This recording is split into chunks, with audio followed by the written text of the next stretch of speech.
Highlight Gujarat News.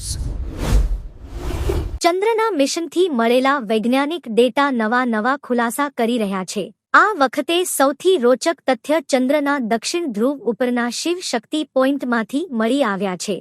જ્યાં વિક્રમ લેન્ડરના એક નાનકડા કૂદકાએ ચંદ્રની સપાટી અંગે વૈજ્ઞાનિકોની સમજ બદલી છે. ચંદ્રની સપાટીનો અભ્યાસ કરવા માટે ચંદ્રયાન-3 મિશન દરમિયાન વિક્રમ લેન્ડરે નાનકડી છલાંગ લગાડી હતી. આ પ્રયોગ શરૂઆતમાં માત્ર બચેલા ઇંધણનો ઉપયોગ કરવા માટે થયો હતો, પણ હવે ચંદ્રના ભૂગર્ભની સંરચનાને સમજવા માટેનું મોટું માધ્યમ બન્યું છે. ચંદ્ર ઉપર લાંબી અને ખૂબ જ ઠંડી રાત પડવાની હતી ત્યારે ઇસરો વૈજ્ઞાનિકોને ખ્યાલ આવ્યો હતો કે વિક્રમ લેન્ડરમાં હજી પણ થોડુંક ઇંધણ બચ્યું છે. તેવામાં એન્જિનિયરોએ એક નિર્ણય કર્યો હતો કે લેન્ડરને ફરી એક વખત હળવી છલાંગ લેવડાવવામાં આવે. આ પ્રયોગ મૂળ મિશન પ્લાનનો હિસ્સો નહોતો, પણ આ જ નિર્ણય ઇતિહાસ રચી દીધો છે. વિક્રમ લેન્ડરનું એન્જિન ચાલુ થયા બાદ 40 થી 50 સેન્ટીમીટર ઉપર ઉછળીને થોડા અંતરે ફરી લેન્ડિંગ કર્યું હતું. બાદમાં આ પ્રક્રિયાને હોપ એક્સપેરિમેન્ટ કહેવામાં આવ્યું હતું અને દુનિયામાં ચર્ચાનો વિષય બન્યું હતું.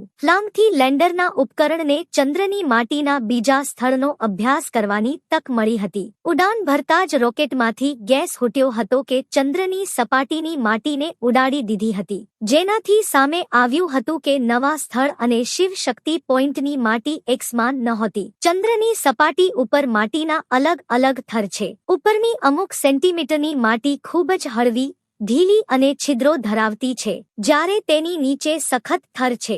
આ બંને થરના થર્મલ અને મિકેનિકલ ગુણ ખૂબ અલગ છે.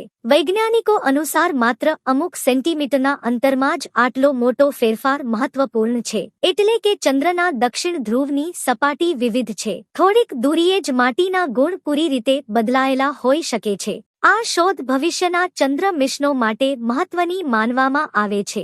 જો ભવિષ્યમાં માણસ ચંદ્ર ઉપર બેઝ બનાવે, ડ્રિલિંગ કરે તેમજ સ્ટ્રક્ચર ઊભા કરે તો તેણે માટીને અલગ અલગ રીતે સમજવી પડશે. માત્ર સામાન્ય અનુમાનના આધારે કામ ચાલી શકશે નહીં. Highlight Gujarat News.